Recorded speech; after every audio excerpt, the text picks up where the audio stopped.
I think that wars catalyze the adoption of new technology. And that's the history. What you learn in the history of science is that new technologies are oftentimes presented and then they're rejected by the establishment until there's a war. And when there's a war, all of a sudden we decide that we want to adopt new technology because we're more afraid of losing the war than we are afraid of the new technology. So, we've got a pandemic, a war on COVID, that accelerated all sorts of new technologies, including Bitcoin. I think the Ukrainian war has accelerated it some more in a couple of different ways. First of all, you've got hundreds of millions of people in Eastern Europe who have their currencies collapsing. The Russian currencies collapsed, but the Hungarian currency is weakening, the Ukrainian currency is weakening, the Polish currency is weakening, the Turkish currency is weakening. Every currency in that region is weakening, and some are completely collapsing. So people that earn money, the working class earns money in the currency or save money in the currency, are becoming insecure with their currency. The currency doesn't work anymore. The second is the banking systems are collapsing.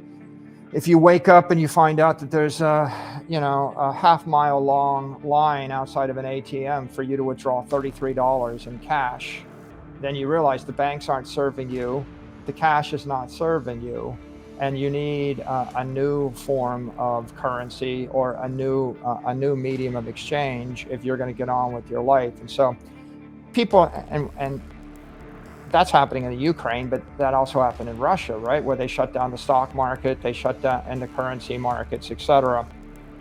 When the borders get closed, when the banks fail, when the stock markets fail, in the extreme situations like you see in Lebanon, where the banks literally freeze your assets, close, and then they devalue your assets by a factor of 10, then what you have is you have 400 million people directly affected where they can't trust their government, they can't trust their bank, they can't trust their currency. 400 million directly affected.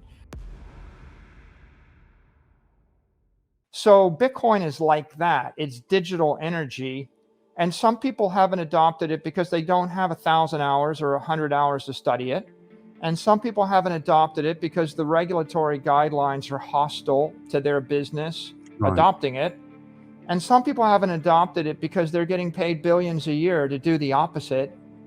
And it's like you're paying me to trade fixed income sovereign debt. So why? And I know it's an awful thing. It's losing 10% of its value a year or more, but I'm getting rich doing it. I'm making money out of it and I keep doing it. Sure. Yeah, so go home to your wife and tell her that you decided to give up the job that you're getting paid a lot of money for to do a different thing, and you'll get by, right? So these are all reasons why the world doesn't just immediately change. But having said all that, the world is changing, right? I mean, Bitcoin was trading at $9,000 a coin, in June of 2020. And we're not 2 years later, and it's up by a factor of 4, right? So it is changing. Billions of dollars of capital are flowing. And, they may flow slower than some people would like, but it seems like it's the most disruptive force in the financial universe right now. Yes. And the world is waking up. And what you have is you have 400 million people directly affected where they can't trust their government, they can't trust their bank, they can't trust their currency. 400 million directly affected. What you have is 4 billion people watching, indirectly affected in 2 ways. First of all, everybody else in the world is suffering from inflation that's already rampant. We were already inflating the currency supply by about 15% a year or more before this. And then the response of Europe and the US to the war exacerbated the inflation, right? We drove up the price of energy. We're driving up the price of just about everything. We're impairing the supply chains. So you've got everybody in the Western world probably staring at 20% monetary inflation right now. They're losing 1% to 2% of the value in the euro and the dollar every month. Okay, that's also happening in China. So anybody in the world right now is getting a double dose of inflation because of this war.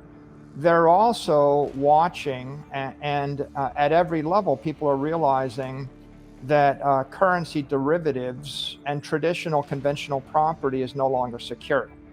The Russians had hundreds of billions of dollars of gold and sovereign debt seized, but the Chinese have $3 trillion worth of that stuff. Wow. So if you're Chinese and you're thinking, what happens if the United States just seizes $3 trillion of my money? That makes you a bit insecure. And of course, that rubs off on the Indians, the Pakistanis, right?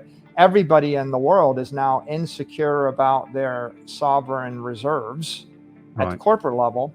If your own government doesn't seize your money, then someone else's government will seize your money. If you don't own the country, if you don't control the government, you probably don't have any secure property. If you do own the country, all your property that's outside of your country is still insecure. So this is an unprecedented time of insecurity combined with inflation and literally the collapse of currencies and currency derivatives. You could look at this war as kind of a wake-up call for everybody in the world. If you're at all paying attention, what you would realize is you really want crypto property, right? Since I can't rely upon property in any country, and I can't rely on any currency, and I can't rely on any currency derivative, and a bond is a currency derivative, a swap is a currency derivative, a value stock is a currency derivative, a piece of real estate, commercial real estate that generates rents is a currency derivative. So if I can't trust currency derivatives and I can't trust the government and I'm insecure about my property, what would you do? And the obvious answer is convert your property into crypto property or digital property, put it in cyberspace beyond the reach of any government or any other hostile action.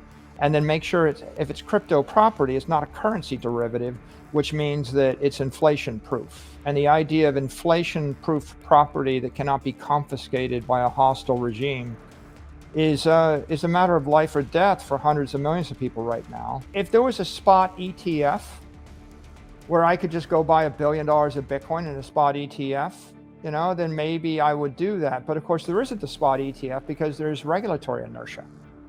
Yeah. There's, and there's also other forms of inertia, like FASB has a certain accounting treatment. The accounting treatment for Bitcoin was established when there was no company in the world that had more than $2 million of it on its balance sheet. Okay, so a while ago, it was irrelevant. And today, of course, there are tens of billions of dollars of Bitcoin on balance sheets of publicly traded vehicles. But the accounting is still indefinite and intangible.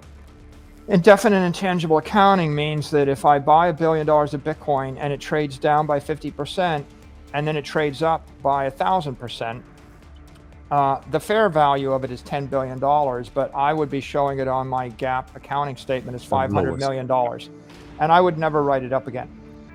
Okay, so if you're a publicly traded company and you have a successful business selling streaming video, and you have $10 billion of capital, and you go buy the Bitcoin and you make $100 billion for your investors, it'll look like you lost $5 billion for your investors. And then you have to explain that, and that's very hard to explain. And if you're a conservative CFO, you would think, do I really want to go through the headache of explaining this to my investors? And maybe I'll get fired by some random investor for making money because they thought I lost money because I've got an antiquated accounting rule.